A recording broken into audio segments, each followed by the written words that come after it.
সে এটাও বলে আমাকে যে বিয়ে ডিভোর্স দেওয়ার পরে 3 মাস হাজবেন্ড ওয়াইফের মতো একসাথে থাকা যায়, মিলিত হওয়া যায়। কিন্তু আমি যতটুকু শুনেছি যে ডিভোর্সের পরে মিলিত হলে সে ডিভোর্স কার্যকর হয় না। তারপরে যখন এগুলো তাকে আমার বলা হয়, বলার পরে সে আমাকে বলে যে ঠিক আছে, তুই আমার কথা শুনতেছিস না, তুই তুই ঠিক আছে, তোকে আমি রাখবো, ওইটা হাইড করে রাখবো। আমি বলছি যে না, আমি দুনিয়ার কাছে হাইড করে থাকতে চাই না, থাকলে সবাই জানবে যে আমি আসি। ঠিক আছে, তারপরে সে আমাকে বলছে যে ঠিক আছে, তাহলে তুই তোর বাচ্চা নষ্ট করে ফেল। তখন আমি বলছি আমি আমার বাচ্চা নষ্ট করব না।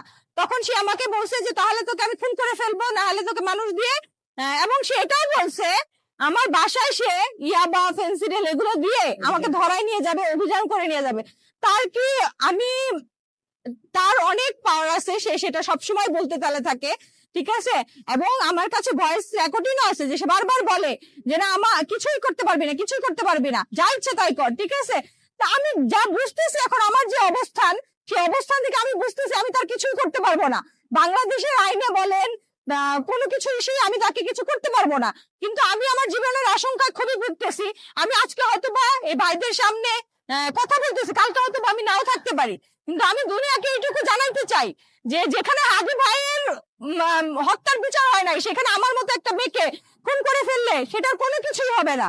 ঠিক আছে, আপনাদের কাছে দয়া করে এইটুকু বলে যাব যে আমার মতো অবস্থায় যেন কোনো মেয়ে না পড়ে।